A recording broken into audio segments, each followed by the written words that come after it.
Yes, welcome back to Me Pls, Dyl Friends. Today we're really blessed and excited. This is going to be fantastic.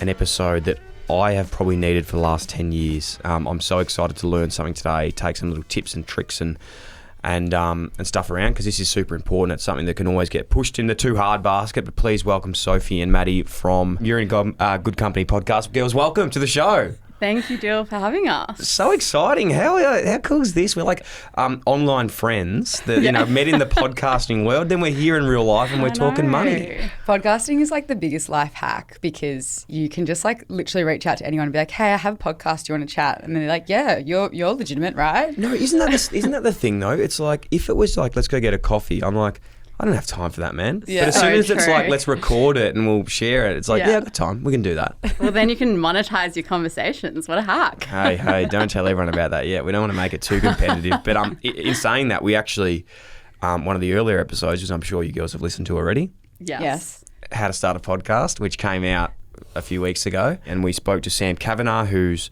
Hamish and Andy's sort of producer, and we spoke everything about like how to start a podcast. I'm sure the number one question you girls get is about finances, but also how do you start a podcast? And that episode has gone really well. We're really excited for it. So if you haven't listened to that one yet, guys, make sure you do. But Sophie and Matt, tell us a bit about yourself. How do you girls know each other? How did you come up with the podcast? Like, where does this all fit in the universe? We go all the way back to year 7 on school camp when we met each other. Maddie was cool and I wasn't. That's such a lie. Yeah. You always say that, and I just reckon it's, No, anyway. she had friends and I was new. I came from Queensland and everyone was like, who is this weirdo who doesn't want to wear you were shoes? the weird. Yeah, you were the weird. Strange Brisbane girl. Yeah, legit. No one said that. But no, we have been good friends since high school, and then we actually went to uni together as well. And I think we both studied commerce at uni. And so we sort of became each other's, like, I guess, money friends, could you say? Confidants. Yeah. So we would chat to each other about, we both had started investing, so we would chat to each other about that. But I guess also Soph was really just generally carrying me through the uni course with all of her notes that she would share with me very kindly. And then, into COVID, and like all good podcasts, here we are. Unbelievable. So to go back before the podcast though, what industries are you working in now? Like when you graduated commerce, did you go straight into finance? Is that where it sort of took you? Yeah, I feel like studying commerce is this really weird thing where like you don't know what any other option is. Like you don't realise that you can do so much more with your degree. So I kind of went straight into a financy grad program, and I currently work at one of the big 4 accounting firms. So I'm in M&A advisory, which is like kind of like a real estate agent for businesses, so buy and sell businesses. So it's actually a really interesting job, but I feel like when you do study commerce, everyone's like, you have to work at a big 4 and that's where you go. And so you go and do a grad program, but it's actually turned out really well. It's cool. And like, not to get into it straight away, but like this podcast is brought to you by our friends at Open Universities Australia, who is like a platform to find degrees. And I suppose out of this show, the reason we wanted to partner with them was like, there's so many things you can do, right? And it's so cool to hear already, like you do a commerce degree, which is so broad, but it takes you down any path. And that's the thing, like I didn't do university. It wasn't like my, you're probably already telling from the way I can put a sentence together, but it probably wasn't, it didn't. Your forte. So you agreeing with me? Is that what you're saying? You agreed with me way too early there. Like way too early. I get what you're saying. She was the mean girl at school, right? Hey, she said popular, Yeah, not mean. sorry. It's the same thing. But yeah, it just shows there's so many ways into finding your niche and doing what you want to do. And if you want to go into tertiary education, there's so many little nicks and knacks of courses that you can do. So working in finance, not at the same job? No. No, although they are very similar. I Yeah. find whenever one of us starts giving our background and then the other one has to go second, it's you pretty much just say the same thing. Yeah. I am at a different Big 4 accounting firm. Insider trading? Yeah. 100%. No. 100%. Yeah, I think They so. are some strong accusations to throw. Be careful. Yeah. Be careful. Yeah. Big 4s are in hot water. Yeah. Definitely deny that. okay. So kind of in a similar team, I guess in the same broader division, but my role is, it's called financial due diligence. So when a company wants to buy another company or a company is looking to sell to investors, we basically look at all of the company financials and figure out what's driving the business, what the key risks are that you need to be aware of if you're going to take over ownership of this business. And then we also help them if they are looking to list on the stock exchange. Wow, that's super cool. We might have to come find you later when we're when done. you guys are ready to sell. When you want to get investors, Well, I'll that's fantastic. give you a Look, hand. that's literally nothing about what we're talking about today, which is No, good to it get is an not. overview, though. To get more context, so starting in You're in Good Company podcast, which is really good, girls. I must admit, we have a mutual friend in Billy Gowers who actually gets a shout out a lot on this show. He knows a lot of people. He knows a lot of people. He does. And he put me on to Your Girls content, which is so cool. Where did it start? What do you cover, I suppose, at the beginning, and now where are you heading with it? I'll let you start with the story because I feel like it really came off the back of you, and then I can maybe talk about content. So in COVID, I was super bored, like probably a lot of people, but I'm not very good at just like sitting still. She's a high chilling. achiever, pretty much. So I had started learning how to invest, and I was listening to the Equity Mates podcast and sort of had joined their Facebook community. And they actually posted in their Facebook community saying, we are taking the podcast full time. We're quitting our corporate jobs. We're looking to expand the team. So like get in touch if you're keen to get involved. And I thought maybe I could get paid to research content for them because I was trying to like increase my general knowledge about the business world. So I was trying to read the AFR more. And I was like, this could be a really good way to like do that, but get paid for it at the same time. So I got in touch and I ended up getting on a call with the guys during COVID, and they started talking and they were saying how their audience is a little bit more male skewed just by the nature of being two male hosts. And I was saying how they asked if I invest, and I said I do, and they said your friends invest, and I said no, and you know I wish they would because it's such a simple sort of thing to do, and it has massive benefits, especially when you start early. And so I kind of said like, you know, I wish that there was something that is similar to what you guys do, but potentially with female hosts, because I find that for some of my friends, it's just like those more relatable voices when it's kind of like similar to you and you can really relate to the hosts. And they literally were just like, so cool, do you want to do it? I was like, what? And then they asked if I knew anyone that I would do it with, and Soph came to mind, being my money confidant from uni and I guess school days as well. And so I gave her a call, and that's when the story goes to you.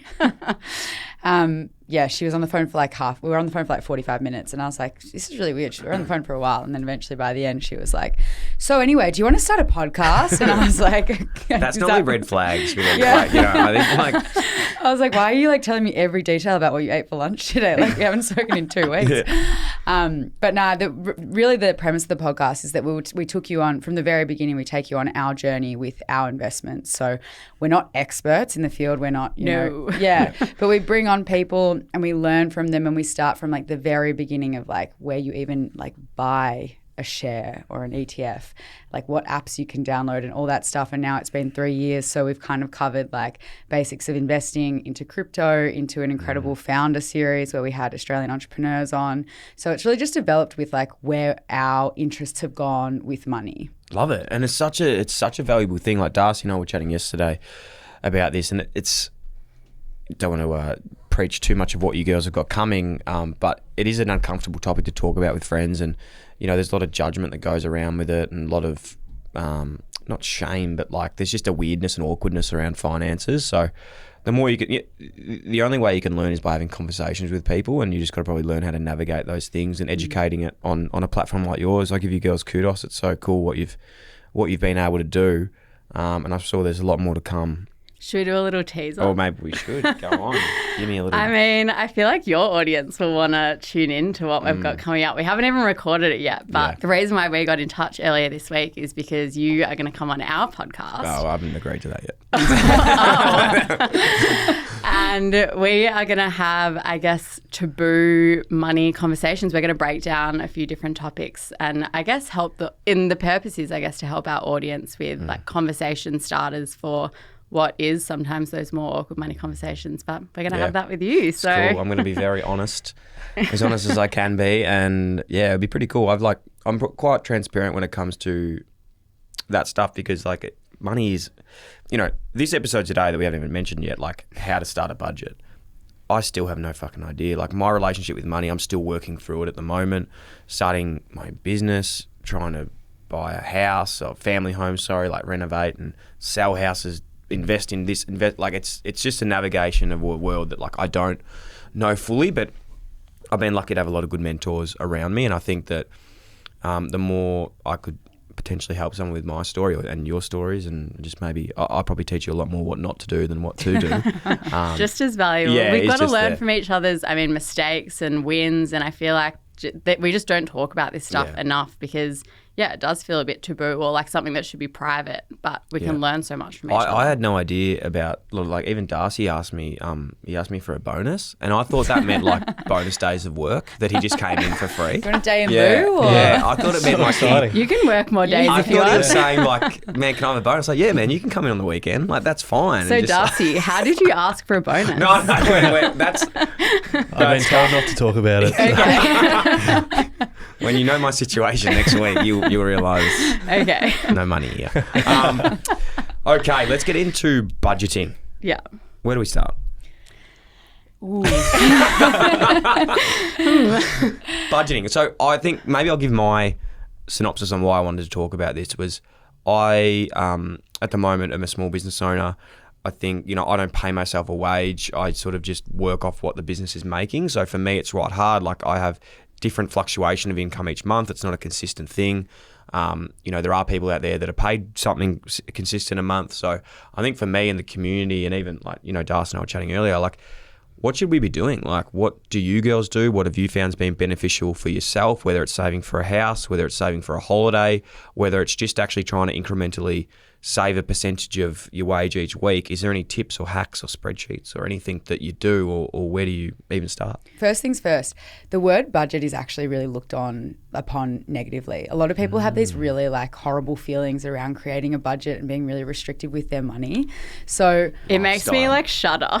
Yeah, because It's like diet, right? I don't want to do that. It's like Yeah. that word diet. Yeah, Yeah. it's not Oh a my diet, gosh, it's a lifestyle. Like diet culture, budget culture. Budget culture. Let's cancel that. So that. Yeah. So this Or maybe episode's don't. over. Slay. We're not creating any more budgets. You just spend what you want. I said slay. I thought it was a time to use it. No? Don't say Does that fit? No. You're a dad now, so you're just like out of the lingo, out of the young person lingo. Slay. Okay. Cut that out, Darcy. No, but I guess it's just the best place to start with budgeting is that you don't actually have to call it a budget, and we don't think about spending our money restrictively. It's just really about aligning how you spend your money with your values more so. Yeah, I think that point about values is probably a great place to start because so much of your relationship about money, with money, and how you feel about money is tied to, I guess, how you were brought up and how your family experienced money and whether you were tight on money or had lots of it and whether your parents used credit cards a lot. And I think actually understanding first and foremost what your relationship with money is and how that was formed can be really helpful because the way that I feel about money is going to be different to Soph and going to be different to you and Darcy, and yet none of those ways are right or wrong. It's just how it is. Can you give us an example of that? Like, I'd love to just hear like your thoughts on what your relationships are, because for me, I'm just thinking out loud now. Like, how does that relate to me? I'm just thinking in my own relationship with it. Like, my family, we didn't, I hate chatting. This is why it's hard to talk about money, right? It is, but it's great. It is. Like, I'm extremely lucky in my life, so privileged, but like my family didn't grow up with a lot of money, but I never went without. Like, it was fantastic. So I think for me, like, there has been some really unhealthiness with money and stress about it, and even like heaps of things in my earlier journey that if I didn't have good support network around me, I would have really struggled. And I've learned a lot of my partners' side of the family to educate me a lot on those things. And I don't want to hack our show before I even start, but I remember once, speaking of not knowing what budgeting was, I remember once I had my first year in footy. I remember I had a sum of money in my bank account, and I think it was like, transparently, I think it was about 40 grand. And I remember the next year I had 40 grand, and I was like, whoa, what have I done? Like, I've been paid again. I'm living at home. Yeah. I'm not renting. Yeah. And to this day, it still makes me feel sick. I've just spent all of that money and I don't know where it is. Yeah. It was super scary. It's probably a lot more common than you think, you know, like people kind of get to this emergency saving amount that they work really hard to get to. And then once you try and get past that figure, it's really hard. I think like 100 grand, for example, is a massive figure for a lot of people, but people say it's really, really hard to get to like that $100,000 if that's something that you're saving for a house or something, because you get so stuck. Like you kind of hit a figure that you feel comfortable with and then you're like, how do I get past that? And it's like that diminishing returns. It's like, you know, once you're like, oh, I'm sort of comfortable, I can have a bit more play, but then it's like, how do you keep building? The lifestyle creep. Yeah, lifestyle creep. But to give you an example, like this is probably my money story, is that my parents were business owners, so they ran a small business.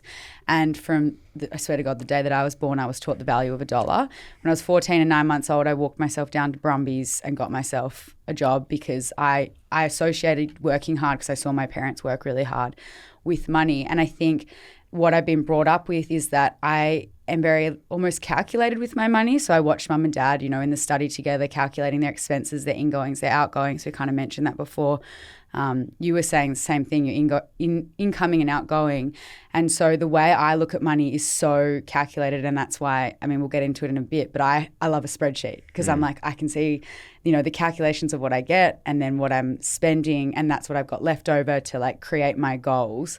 But like for other people, I know like my partner, for example, who, bless his soul, he's really good with money as well, but like he's just a spender. Yeah. Like he is so happy to spend. He's happy to spend on people. He's happy to spend on experiences. Like I don't even think it crosses his mind that it's like potentially an expense line. He's just like good to go. Whereas I'm like, oh, is that in my like amount that I can spend for this month? And we just think about money really differently. So I think when Maddy's making the point of like people treat money really differently, it just comes from like what you've been brought up with. Yeah.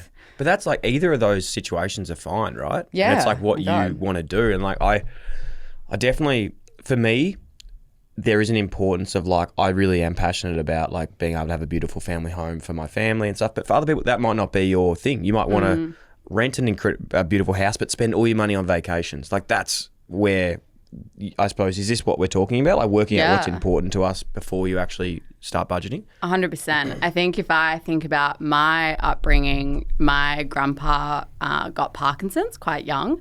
And the story that I was always told growing up was from my mum, whose dad it was. And she used to say that her parents spent their whole life saving for retirement, and then her dad got sick and they weren't able to enjoy that money. And so growing up, we have always sort of been around this attitude where it's like, you don't wait to spend money down the track. It's like I've really learnt the value of spending money maybe a bit more like Soph's partner, Sam, on experiences and on the people that I love. And so I find that when I think about my spending habits, that can shine through a lot. And I think I tend to focus on like the now me as opposed to the future me a lot, and that's something I'm trying to work on. Yeah, no, I think that's a very fair analysis, and I think a lot of people listening would agree with that. For me as well, even like now with if there's any young parents listening, what is a massive conundrum, and like for me is going in between those two things, right? I was telling you before, I've signed up Max, who's my son, who's going to be a doctor. He to pay for your retirement. Yeah, exactly. I've signed him up to like 4 schools already.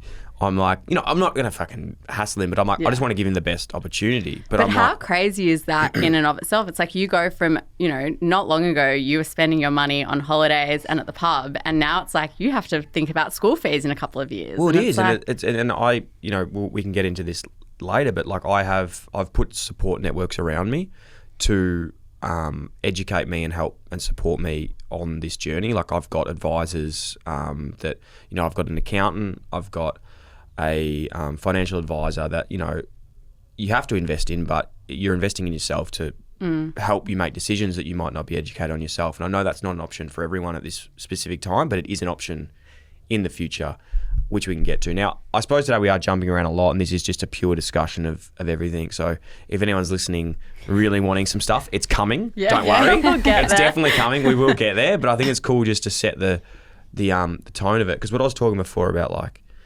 that your relationship and your values, like my biggest values, I can go through them now. It's like growth, freedom, and moments. Growth, freedom, moments, and what's it called when environment.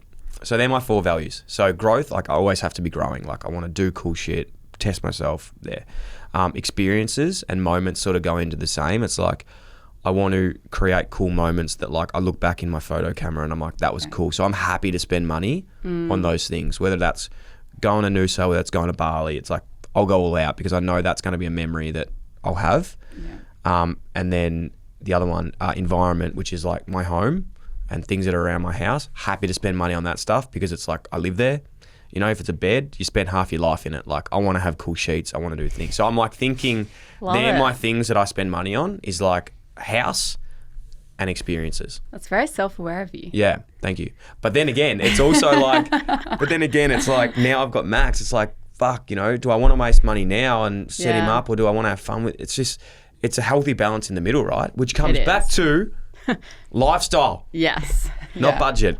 So I think maybe let's start from like the very beginning when we think about, I guess, setting yourself up in a couple of tangible things. The first one that we always talk about is an emergency fund before we even get to savings or anything else.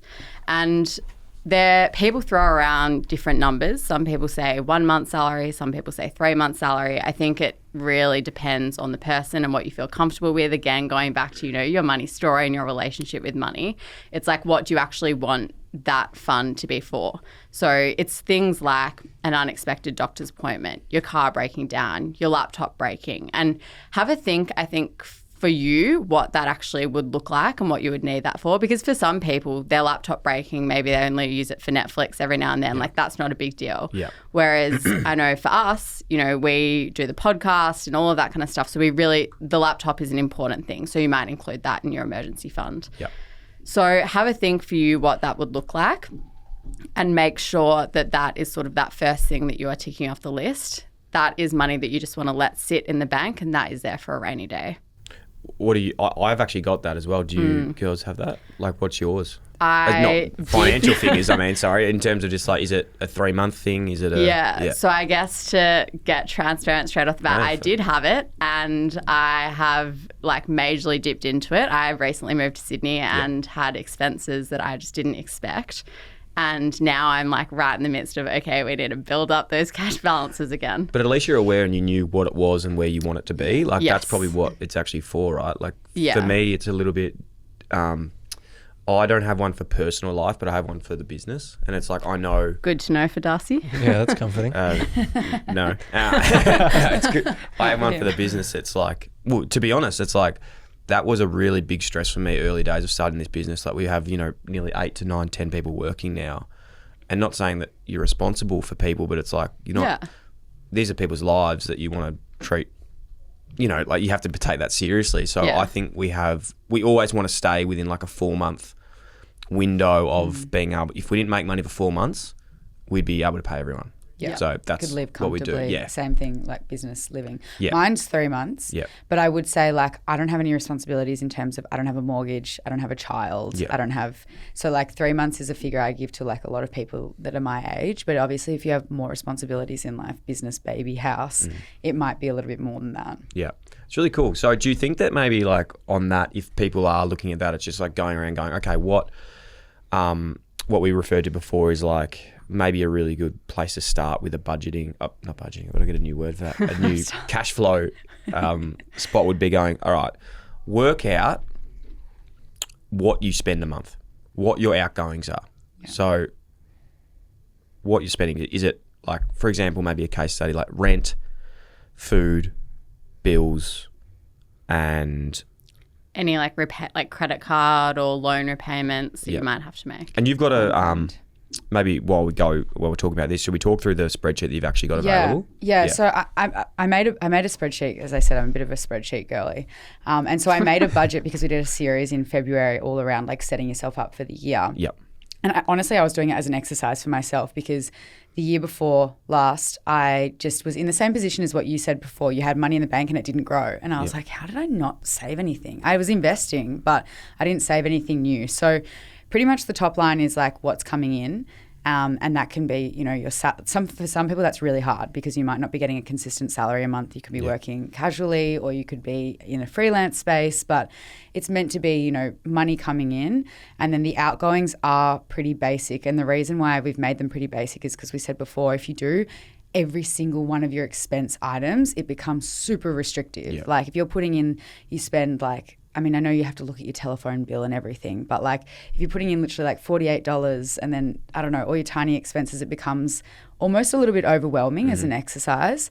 But in that outgoing space, one thing that I would recommend, which I did at the beginning of the year, which was eye-opening, was just like take a month of your balance, like your bank account, like print it off or put it in an Excel or something and just look at what you spend, because so many people are too scared to do that. And because they don't do it, they have no idea what they spend. So they're like, oh yeah, on a night out, like I'd spend like maybe like $100. But you talk about like Ubers, dinner, you know, like it's a lot more than you think. And when I did it, I found out that one of my biggest expenses was going to the IGA at lunchtime. Really? Yeah, just buying snacks like every day at work. Even like, I did this as well when I left footy, and it was like crazy. I realised that like the biggest thing for me was subscriptions. I had like subscriptions to fucking Foxtel, Netflix, Disney, That's Amazon. my housemate. He funds all of our subscriptions. I was like, what the hell, man? Like I'm paying like $300 of subscriptions a month. Like it was just mind-boggling of the things that I didn't know because I was too scared to look through it. Yeah, because you see like,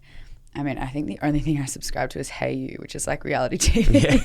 But it's like $6.99 a month or whatever. Yep. But if you've got 10 of those and like you just see the adds up. $6.99 and you're like, oh, that's nothing. But it fully adds up. So the one, like if you want to look at your outgoings, look at a couple of months. It honestly takes like an hour or two and you'll be so shocked with what you spend. Yeah. No, I completely agree. Yeah, it's a really cool one. In the thing as well, you were saying before, like it is confronting when you look through that. You know, that like we'll. Are you happy to share this template that we can give to people? We'll make sure we put it in the show notes so everyone can check it out and add their stuff in. But this is not financial advice at all. But I think that as much as it is confronting, it is really important to like.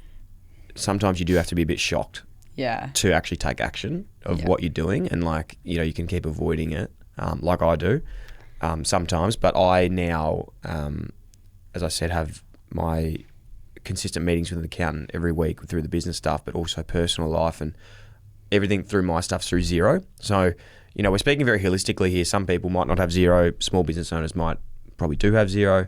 And I found using an accounting software or a spreadsheet, no matter what you're doing, has been really cool.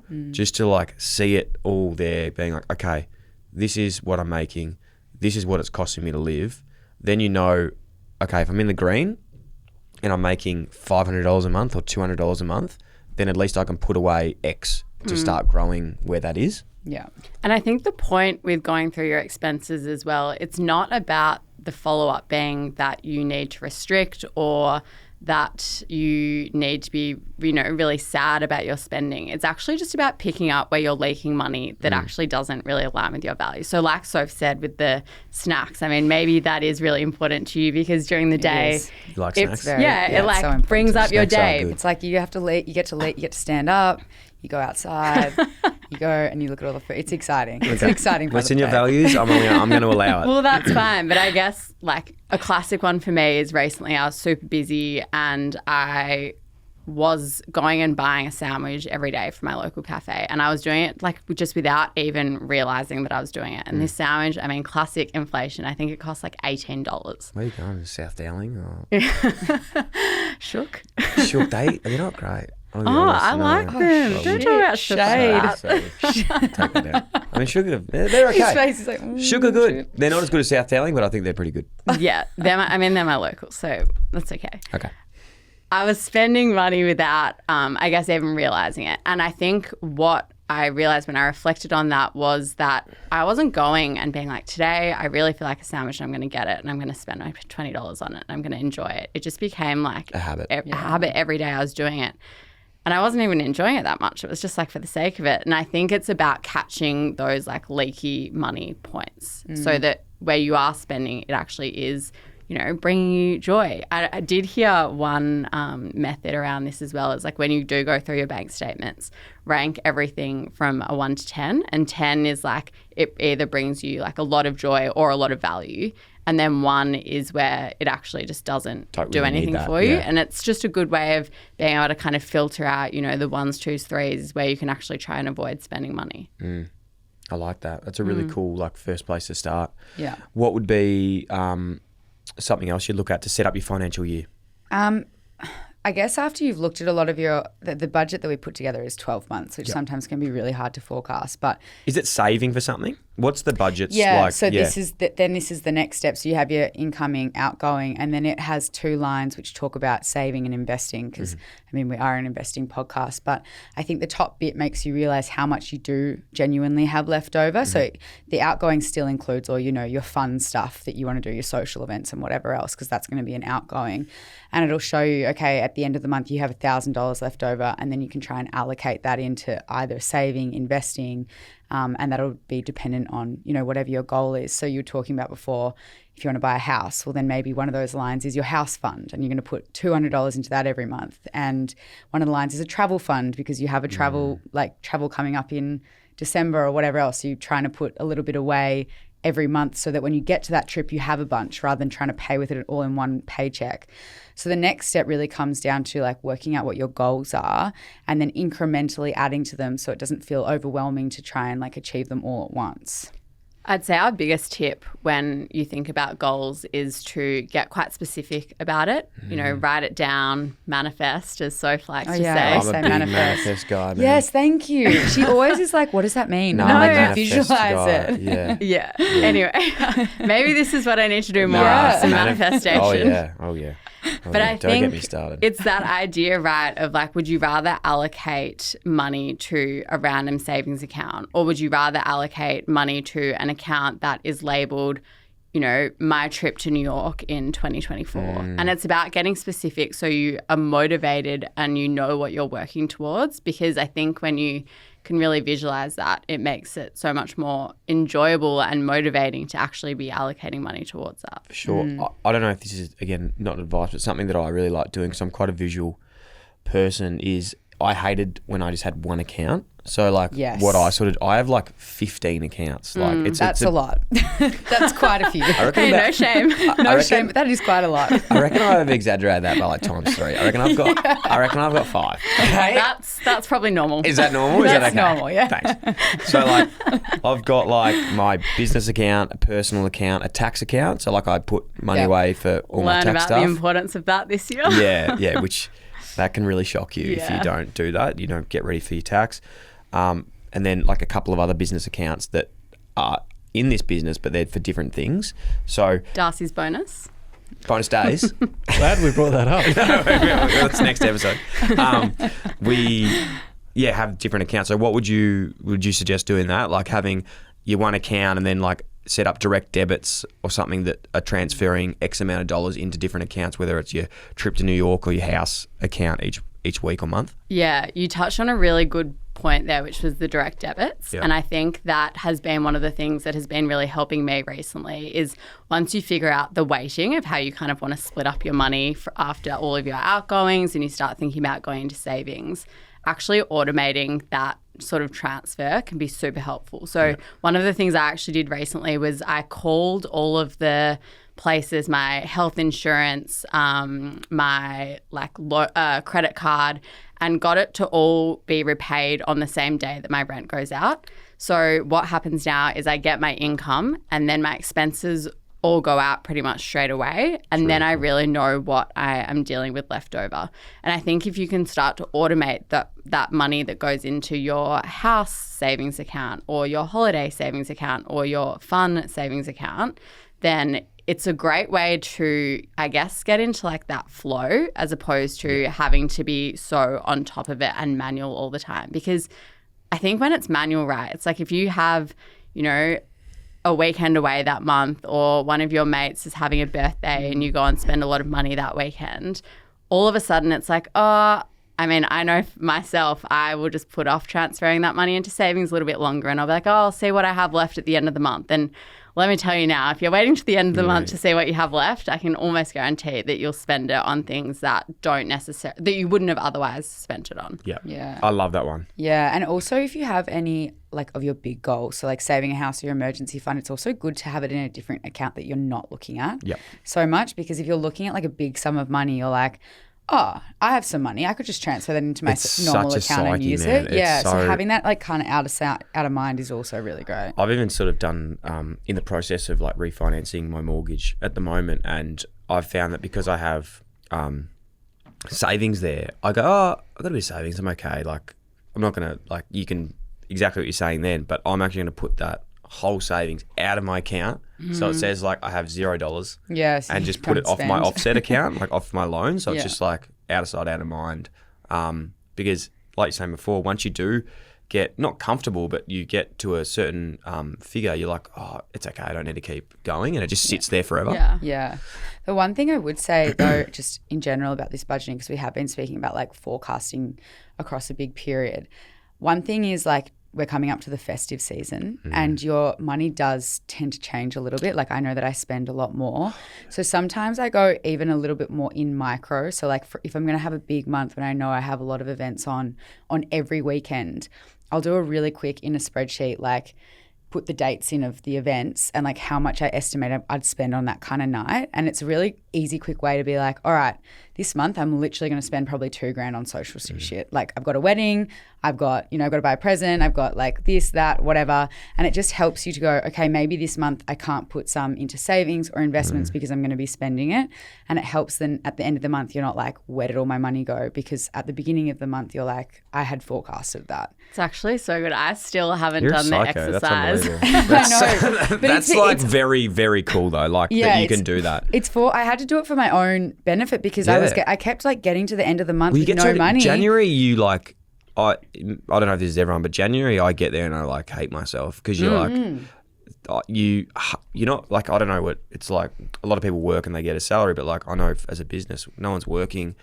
We've already forecasted that like it's gonna be a loss. Like December, January, February are normally a loss. You spend a shit ton of money on presents, on all those things, so it can be quite deflating. But like just knowing that you got to trust the process of that, and that is an option. That is unavoidable, really. Like, and if it's in your values, you are going to probably not have a big month of savings. Then like some months you don't have to save, and that's like totally fine. Some months, as you said, memories and whatever are really important to you. Some months go spend that money because it's going to be a great month. But like if you forecast at the beginning, you're going to feel good about it when your next paycheck comes around and you're like, I have no savings, but it's because I said I was going to do that this month. I need to do that. I'm still in denial about how much I spend on nights out. And the other day I was going out. Party girl, are you? No, not at all. Just like shots.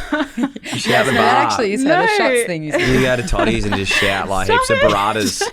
Just burratas for everyone.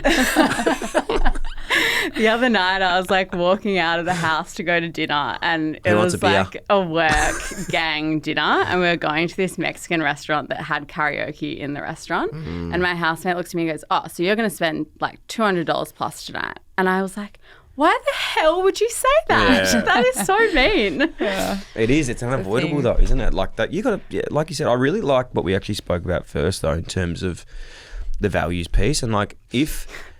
Yeah. No, but if like... Burrata is aligned with my If values. burrata is your thing, then you've got to spend money on it. But then like...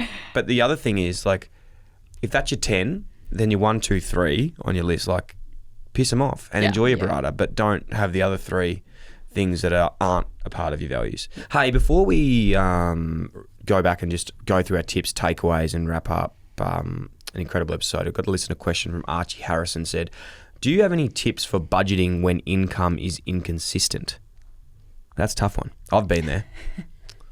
It is a tough one. Yeah. I would say, first of all, going back to the emergency fund, that's where this is just more important than ever. Yep. And when we were talking about, do you do 1 month, 2 months, 3 months, maybe for Archie or for someone who has inconsistent income, that's when you want to start thinking about upping that emergency fund even more so that you do just have that safety net behind you that you can fall back on. Yep. Yeah, and then I guess if you are in the freelancing industry and you are charging people money, being on top of being really consistent with like invoicing people, making sure that when you've done a job, the money is coming in that month so that you can like slightly forecast. Because I'm sure to some degree you can forecast out a couple of months jobs that you might book or you have booked in advance. So potentially that helps as well. Isn't it the funniest thing like with the business stuff? Like sometimes I lay in bed going, what if we just never got another client again? Like, what would happen? But it just does, you know. Yeah. Like, it just like, and that's the fear of a freelancer. Like, Yeah. anyone that's like working in small business or freelance, you're like, what? Like, you know, even like my mates are tradies, and a lot of my mates are tradies, and I'm like, what if just builders didn't contact you again? And it just doesn't. But it just doesn't happen. Like, you just got to continue. You got to like somehow just back yourself in to know it's going to so keep true. happening. You know. And you will go through quiet phases Yeah. as well. And when you get that, that's when you start being like, are we Yeah. irrelevant Yeah, now? yeah, definitely. So cool, guys. I think to go back, I'd love to sort of recap a few things we spoke about today. I think the most important thing off the top was that I had never really thought about in terms of finance, which was that values piece. Do you want me to go out, try and do that, and you can grade me? for it. So from what I've learned, it's basically working out what your relationship is with money, what's important to you, your family, your upbringing, how you've managed it in the past, working out where you want to spend it, where you don't want to spend it, and setting goals to align with what's actually important to you. Yeah, and being really open about that with others and being receptive to it as well. So if you're in a relationship, if you want to talk to friends about, you know, money goals or whatever else, being really receptive to the fact that everyone's money story is so different. Like Maddy and I are completely different when we come to handling money, but it's great because she teaches me something and I teach her something back. And we keep each other accountable. Yeah. It's so funny. Like, so even Juz, my wife, and I, like, we obviously are married, you know, share a child, and like at the moment she's not working, so like, you know, I'm very. I'd like to say we I'm could very. talk a lot about No, this. but I'd like to say like I'm very generous. Yeah. Sorry, generous. That came off bad. Keep I'm going. very like. Keep going. I'm very transparent. Bonus with, like, is looking good. Yeah. bonus days. Bonus days. Yeah. I'm very like I love just. I think actually a really proud moment for me is like I love being able to support my family. So I love the fact that, like, you know, she doesn't have to work at the moment and that we can do that. So I think that's a really proud thing for me. It's really important to me. It's a part of my value piece. But it's super funny because like we obviously just share a card, like whatever's whatever. And then like, for example, the other day, like I didn't have my card and she had to like pay for dinner. And after dinner, she goes, "Oh, can you transfer me for dinner?" I was like, "What the fuck?" Like, one, we're married, we share money, okay? Two, like, I've literally the last 5 years, like, we've been using it's one dinner. You can shout me a dinner. Like, I don't know. Is that fair? Like, am I wrong here? We actually asked It's great. at an event that we were at, we were asking people for our Taboo Money series that's coming at the end of the year, what could you spend on a joint credit card without your like significant other mentioning something? Yeah. Like, what's the value? What would be your value? That's like, if she spent that much, you'd be like, what the hell did you buy? All she spends money on is like, and this is, again, it's in our values, so I'm actually totally cool with it, is like homewares. Yeah. Okay. But what if it was like $1,000? Like, what if it was like $3,000? Would you be like, what the hell? Or what would be that figure be? Like I would definitely, but I think that like we would be like, she's the boss. Okay, I'll be you'd be honest. like, I don't that's have really much. I nice. don't have much say in fucking anything, to be honest. Like, it's sort of like, she goes, "Do you like that couch?" I'm like, "Yeah, I love it." She goes, "I hate it." I'm like, "Yeah, probably hate it too." Or she's like, "Do you like this coffee table?" I'm like, "Nah, not really." She's like, "I love it." I was like, "All right, We should get it'll it." look good. It'll look good." So I think she's super passionate about that, and we both have a lot of respect for each other in opinions and stuff. So I'm not stressed on that, but I think I've had to rein her back on like baby clothes. Yeah. I'm just like, this kid doesn't need a fucking like walk-in robe of like onesies that he grows out in like a week. So let's like rein that they back. grow so fast. So fast. The baby Timberlands are cute though. They are cute. You should She get them. reins me back in though on the only thing I waste money on, and I wouldn't say necessarily I waste money because it's important to me, is shoes. So like she will keep me very You're a accountable sneaker guy. with sneakers and like with buying shoes and stuff like that. Is that one of your 15 accounts, like a shoe account that she can't see? Yeah, basically it's a bit of a shoe count. So yeah, I think, What about your golf putters? well, Darcy, when you're as good a golfer as me and you've got a lot of great partners that, you know, often partner with you on golf clubs, you don't have to buy them when you're a professional golfer. Okay. That Any you want to shout out right now? Oh, there's plenty. There's What have you got? plenty out there. But no, it's been good. So I think like on spending stuff, the things that we do spend money on, I feel would be accepted both ways, I think. But yeah, she just more looks at me going like, you're an idiot if you spend something big on anything. I really haven't bought a big purchase in a long time. Like, I don't know the last thing I would have bought. Like, I really wanted to buy an electric bike. Yeah, they're cool.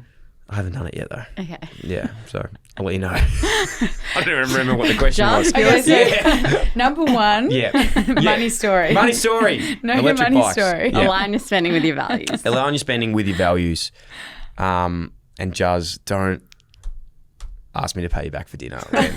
That's another point. She would have loved that you told that story. No, mate, I'm She'd telling you love now, that. she's a very, Stop. Yeah, stop. Put down the shovel. I love her. Second point, I really liked emergency funds. Work out for you what that number is, whether it's a month, 2 months, 3 months. It might be a sum of money that you just want to put away for a rainy day. Hey, if you dip into it, that's okay. That's what it's for. That's what it's for. Nice. Speaking from experience. Speaking from experience. It does pay your tax bill The sometimes, old Maddie. tax bill. Doesn't it? Yeah. Actually, to put into the next point is direct debits and accounts. So direct debiting, setting that up. I loved what you said about line up subscriptions. So I didn't even know that was a possibility. You can call all your providers that you're with and say, hey, I'd rather be invoiced on the 1st of the month or the 15th, 30th, and get everything out on one day. Yeah. Yep.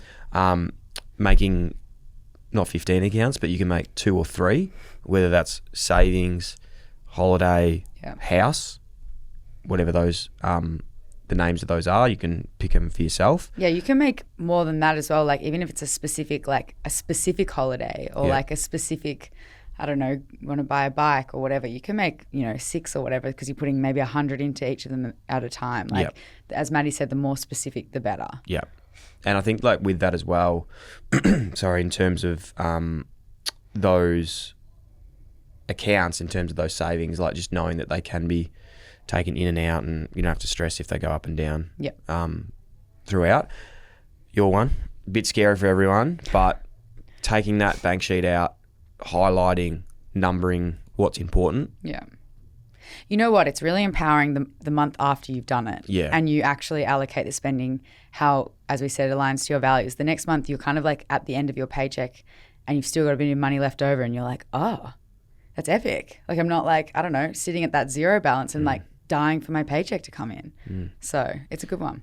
I really like the one as well. There's a lot more here than I thought, but I've definitely learned a lot here today around like it's not actually a budget, it's just a lifestyle, and it's like learning how to adapt to it. Like when I'm trying to get fit, I go to myself, I'm going to eat clean, I'm going to do this, I'm going to do this. And it actually makes it harder for me to stay fit because then I'm like thinking about it all the time and I'm like, I shouldn't do this, shouldn't do that. And the same probably with the budget thing. It's like if I want to save money, all I want to do is go and spend it. Yeah. There's actually so many parallels between like fitness and food and dieting to money. Like I think all the same psychology is at play. Are you saying I'm... Don't. Bad with money? Yes. Okay, good.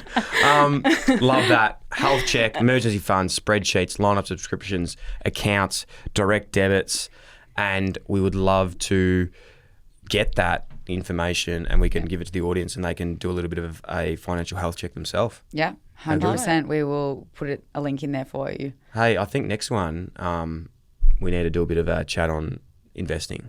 Yeah. We've got good info for that one too. Yeah, good. 3 years of content. Yeah, do you want me to give you a little of a maybe this will tell you my experience with budgeting money and where I came from maybe a few years ago. But a mate of mine who was into shares, he's like, mate, got to get into this share. And this is when I was like back playing footy. I was at the Giants. I honestly had, I reckon I had $4,000 to my name at the time. And he's like, you got to get into this share. Like, you got to get into this share. He's like, trust me, get into it. It'll work. I bought into it. I had no idea what I was doing. The next day, it was at like 0.00012 cents. Like, it was like one of these things. I know. That already says so much. The next day, it went to 0.11, 0.10, We've all been 0.9, 0.8, 0.7. Specky. And it went literally down to 0. And I had like no money. And then I just like closed the app, and then all of a sudden like all this shit happened where like the business got sold, and then I don't know what happened, but then it went back up to like 100, and now I still don't know where that money is. But it went to like $10, but I don't know where. Wow. But it was one of those things where the money because I didn't respond to the emails I was getting, they ended up like giving me shares back. Yeah. And I lost out anyway. Damn. So that shows where I'm at. And it's like, if you don't know about it, don't do it. Yeah. Okay. We're going to do a session on investing for you. LFG. I'm in. Or you can listen to our podcast, YRGC podcast. Please You're in do. Good Company. You're in Good Company Wherever you get podcast. your Where can we podcasts. find you? Yeah, you on like Apple? Yeah. Yeah, you're on Spotify? Yep. Yeah. I feel like you're such a dad. Like, are you on that like app store podcast Mate, I'm thing? 30. I'm cool. I'm here. You on the Apple You're a thing? cool dad. That- Yeah, you know I'm the cool. You on the Facebook? YouTube? The Yeah. on YouTube. Hey, we'll find you. I'm going to give you 5 stars as well. Oh, thanks. Hey, speaking of the podcast as well, that's on Apple and Spotify. When is that new series coming out that yours truly is featuring?